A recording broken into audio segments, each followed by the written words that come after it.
भूतिया पेड़ एक समय की बात है। एक छोटे से गांव में तीन दोस्त राजू, सोनू और पिंकी रहते थे। उन्हें रोमांचक कहानियां सुनना और नई जगहों को खोजना बहुत पसंद था।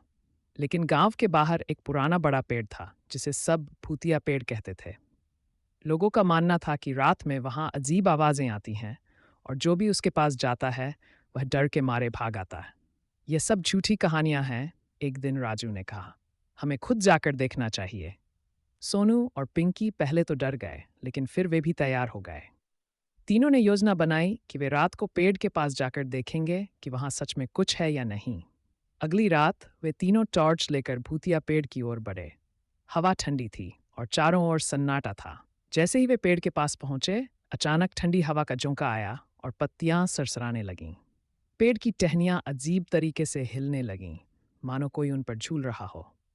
ये ये तो सच में डरावना लग रहा है, पिंकी ने कांपते हुए कहा। तभी अचानक एक डरावनी हंसी गूंजी। हा हा। तीनों दोस्तों का दिल जोर से धड़कने लगा। सोनू ने डरते डरते टॉर्च पेड़ की ओर घुमाई और जो उन्होंने देखा उससे उनकी चीख निकल गई। पेड़ के ऊपर सफेद साया लटक रहा था। भूत! राजू चिल्लाया और तीनों भागने लगे। लेकिन तभी वह सफेद साया जोर जोर से हंसने लगा। तीनों ने ध्यान से देखा तो पाया कि वह कोई भूत नहीं बल्कि गांव का बूढ़ा चाचा था जो मजाक कर रहा था।